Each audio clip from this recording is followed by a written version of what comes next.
Hello, so this is going to be a video where I can hopefully demonstrate the differences between an EU style deactivated firearm, and the older UK style ones. And when I say older UK ones, I don't mean what's referred to as old spec, which are the quite heavily sought after deactivated guns where very little was actually done to deactivate them.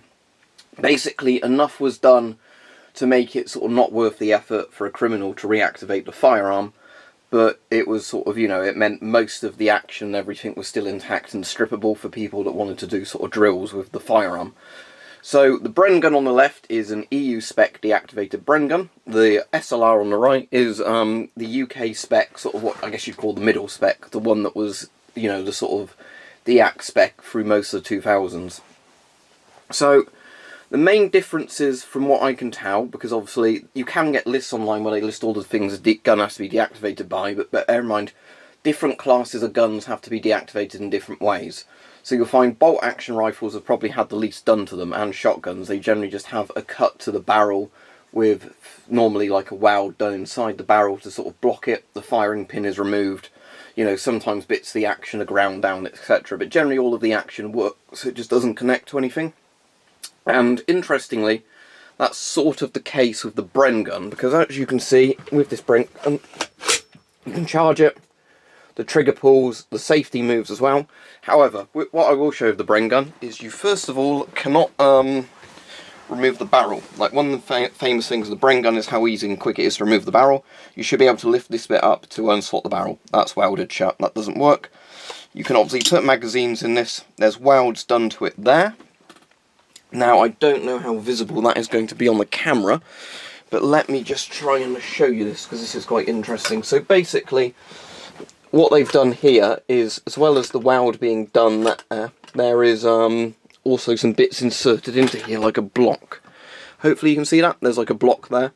So what they've done there is obviously, as well as probably further up in the barrel, what they've done is in the receiver itself, as well as sort of welding bits shut.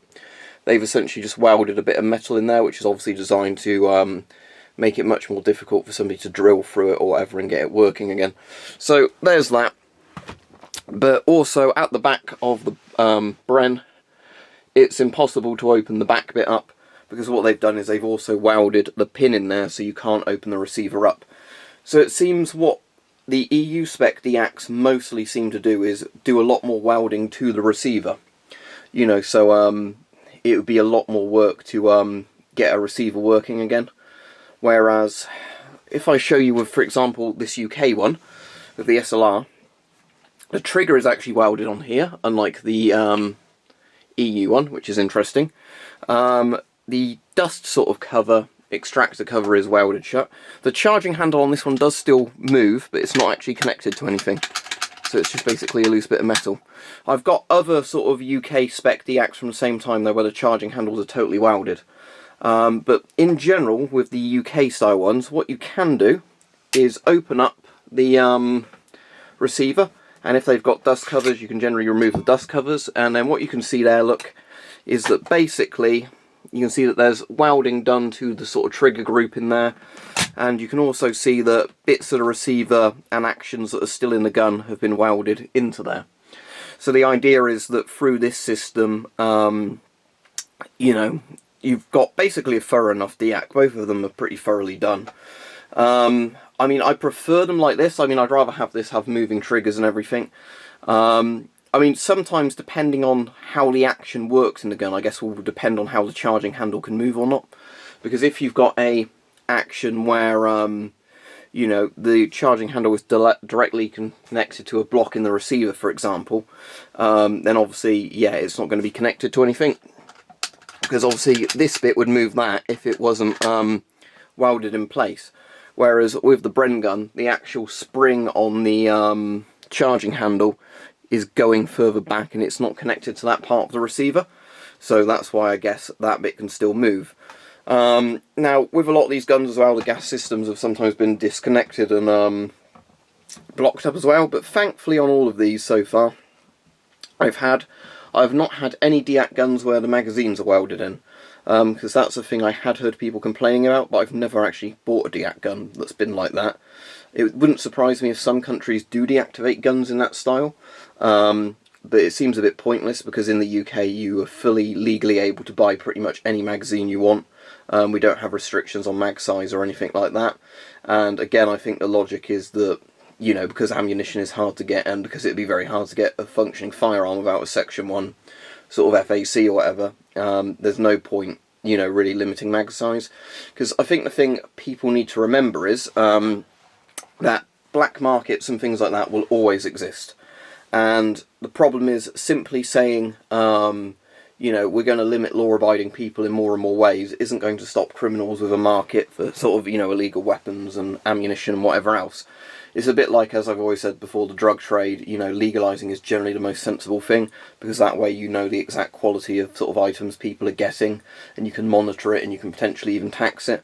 Whereas when you essentially do the war on drugs type thing, you essentially just keep raising the price for illicit substances, meaning there's more incentive for people to get into that sort of crime.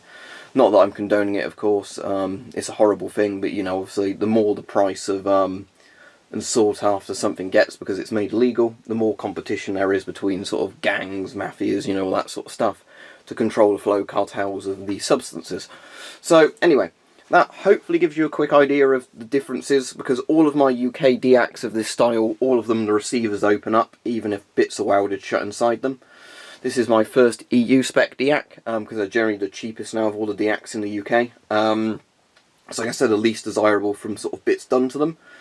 But, so yeah, it's a shame you can't open this up and sort of strip it, but at the same time, you know, I do like the fact that the charging handle and the trigger and everything moves like that.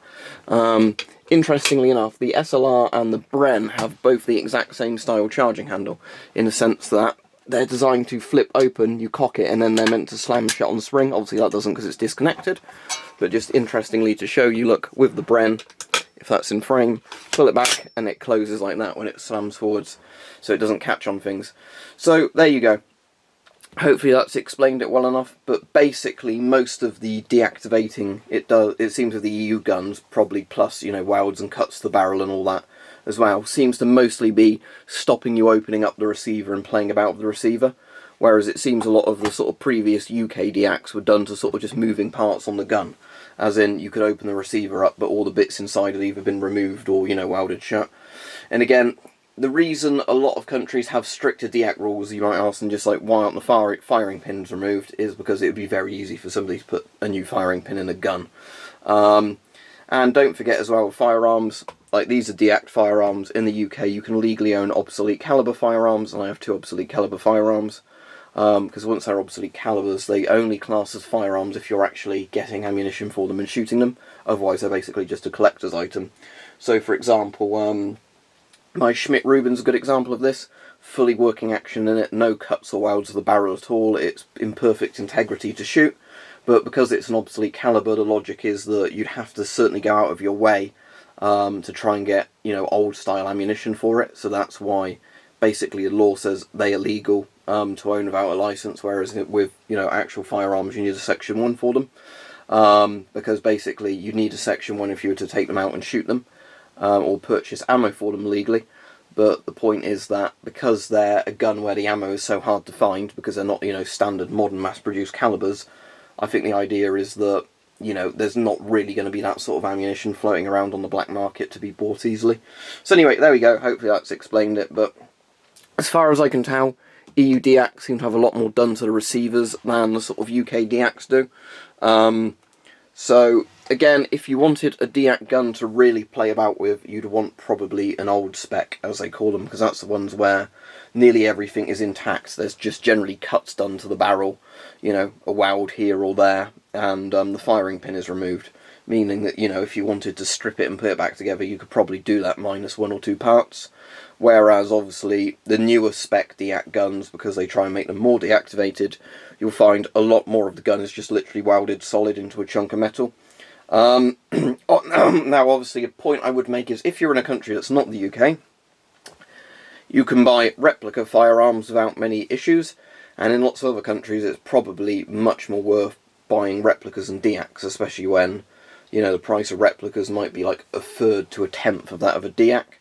But in the UK, because of the Violent Crime Reduction Act, replicas for some reason past a certain date, at some point in the 1870s I believe, are just not allowed unless you've got, you know, your legal excuse for owning them, which is something like, you know, an airsoft, UCARA, that sort of thing, you know, or certain things which allow you to do it. Again, I won't open the can of worms discussing all that, because people keep going, oh no, you're wrong about this bit, you know, because it's not technically a license, blah blah blah.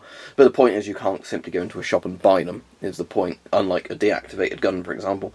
Anyway, hopefully that's explained some of this as sort of simple as possible, because obviously seeing a visual thing of how they deact these is a lot more handy than just reading a checklist where they say this has been done to this section, where, you know, that doesn't really tell you to what degree it's been done. But the simple thing seems to be UK Spec Deacts seem to have a lot of welding and sort of closing up done to the receivers, so you can't really open and strip them. Also, as I said, that's not really part of the receiver, but the barrel won't come off this as well, even though, you know, the Brenner's designed for a quick change barrel. So they basically welded that barrel in. Wouldn't surprise me if maybe they've just put a big chunk of something there and then welded that. But anyway, there you go.